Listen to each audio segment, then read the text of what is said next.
کسی بھی قوم کی ترقی کا دار و مدار صرف اونچی اونچی عمارتیں یا ظاہری چمک دمک یا مشینی ترقی پر نہیں ہوتا، بلکہ اس قوم کے ترقی کا دار و مدار تعلیم و تربیت،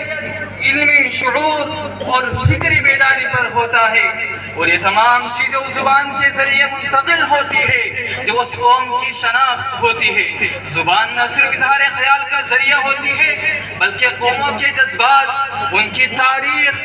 تہذیب اور نظریات کی امین بھی ہوتی ہے، جس کا صاف صاف مطلب ہے اگر آج ہم اردو زبان سے نہ واقف ہوں گے تم اپنے بزرگوں کی تاریخ سے، ان کے حالات سے، ان کے نظریات و خیالات اور ان کے جذبات و احساس سے بھی نا واقف ہوتے چلے جائیں گے۔ حضرات، یہی اردو زبان ہے جس کے ذریعے ہم نے پہلی بار نماز، ایمان، عقیدہ، رسالت، صحابہ،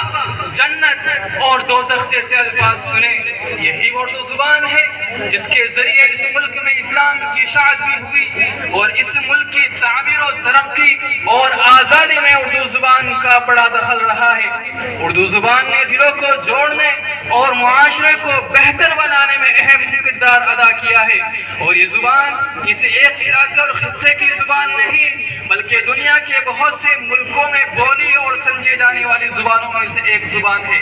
لیکن حضرات، آج بڑے افسوس کے ساتھ کہنا پڑتا ہے کہ اردو زبان جو اس ہندوستانی سرزمین میں رائج الوقت تھی، جس کی ایک حیثیت تھی، لیکن جب یہ ملک آزاد ہوا تو اردو زبان کے ساتھ سوتیلا برتاؤ کیا گیا،